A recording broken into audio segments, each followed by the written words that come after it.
FirstLight. Tell us who you are and what is this? My name is Judy Boxley, and I've been here in Glen Rock for 45 years. Okay. And my mother... Can I hold this up? Or? Oh, sure. Okay. It's in two pieces. Okay. All right. I had never seen this before. And my mother came to live with us back in 1978. And when she died 25 years ago, I found this. And it's a hedge cross brought from Ireland by one of our ancestors, perhaps some 200 years old. Now, of course, I don't know, but I'm so thrilled that I have it, and I'll pass it on to one of my children. And when my husband and I were married 50 years, we went to Ireland for our 50th wedding anniversary. And we actually went to Glasnevin Cemetery. It was founded in 1832, and my great-grandfather was buried there in 1834. So we actually went and saw his, gravesite. Unfortunately, there were two James Smiths, so we're not sure which one was which. But it was exciting to see, and of course the gravestones were so weathered we couldn't see what the dates were and all. So that was very exciting. And then the other thing that I brought... Put that in there. Yeah. Well, let me ask you a couple of questions. Let me ask you a question about this. Sure. You're proving a point that I love. The original title for my book was called Nobody Wants Your Stuff. And because a lot of us at this stage in our life, we feel like nobody wants our stuff. And you're all nodding your head, so I know you have felt that way. Well, I can prove to you, I can promise you, it's not that. It's they don't want that stuff. They don't want the stuff you want to give them. They do want other stuff. I tell families all the time, they may not want your china cabinet, but bring them into your closet and let your granddaughter go shopping in your closet and start telling the stories of the fur coats. By the way, fur coats are way back in.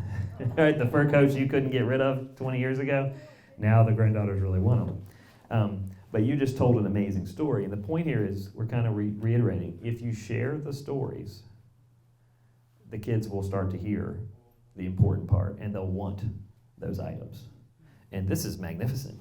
I mean, this is 250 years old. It could be. And look, you brought up another topic we hear in downsizing. And it's usually the men, right? Someone will say, well, my grandfather told me that was hand-carved, that table was hand-carved on the Mayflower. And I'll be like, well, the math on that is off about 200 years, and it says Haverty's underneath on the bottom, so maybe that's not fully accurate. It's usually the grandfathers that stretch the story a little bit. But this is so weird. I'm jumping all over the place. We have an exercise I use with a lot of groups that I work with. I say, we actually pass everybody's name. Everyone draws a name out of the hat, and then you have to. Your name is Judy, right? Yeah. So I would grab Judy's name, and I'd hold up, and we would. It's called write your gravestone, and so it sounds very morbid, but we would write the gravestone of the person that we draw their name. And if you've had a few drinks, this is a really funny story. It's a hilarious thing. And I did it with my kids, and they wrote, "Never let the truth ruin a good story." And I didn't know if that was awesome or horrible at the same time. But you said, I don't know if it's true or not. It's true to you. It's true to your family story. And so I often say, don't worry too much about that. The story is real. The story is what's been in your heart and in your mind for generations. And that's what makes us who we are. Okay, this is just magnificent. My gosh. What would you, of all the things, the people it was connected to, and then 50 years later, we went on the trips, what would you tell the next generation about this? That so much history has gone into this one item, and all the things that have happened in Ireland, I don't know half of them, but it was so exciting to go there and to see, what had come before us, and it made me more proud to be an Irish person. And I will gladly give it to my children, and one of them has been to Ireland, went last year, so it'll be exciting, and I think it'll stay within the family forever. I'm at a point now where my sons are starting to be on my cleanup crew, which is really, really cool. And they work with men that have worked with me for 20 years. And last summer, we actually found one of the old signs no Irish allowed. And it was just a sign in someone's basement, but I had to then say, oh yeah, no, buddy, this was a real thing. Like, he's like, really? And it was a whole part of history he didn't even know existed. Yeah. It's amazing. It's really amazing. So it's amazing. The word stepping stone is what keeps coming up as we talk. So many of these items are stepping stones to incredible stories. And again, I'm beating a drum here, but if you share these stories, by the way, everyone up here is told maybe a 3 to 4 minute story. That's it. It doesn't take weeks to tell these stories. I mean, all we're doing here is show and tell, right? This is adult show and tell. And it's awesome. And we have an audience. And I think it's really, really important to remember, most of us think that we're not good storytellers, and we think that our stuff's not interesting.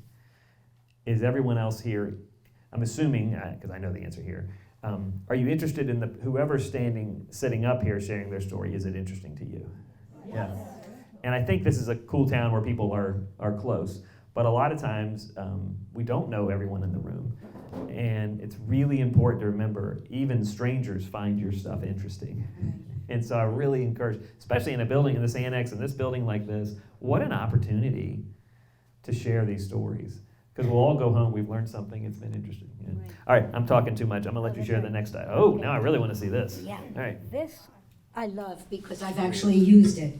And it's been at least 3, possibly 4 generations, because Tell us what it is. it's an opera glasses. Opera glasses. With mother of pearl. These are- And my grandfather loved Gilbert and Sullivan. So I'm sure that he went and saw them use the opera glasses. And I know my mother's generation did, and I did. And hopefully my children's generation will. And it still actually works. I've Yep. taken them to the theater, and it is still in good condition. It was, I believe, made by Reed and Barton, which is a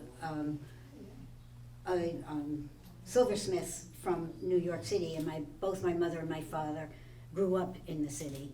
And I would love to be living in the city, much as I love Glen Rock, but can't afford it, Okay, now this is an interesting situation because I don't like to talk about financial value, but sometimes our emotionally valuable items do also have financial value. This is a magnificent piece, so much that I don't want to touch it because I don't want to drop it. It actually works. It works. It's in an incredible shape.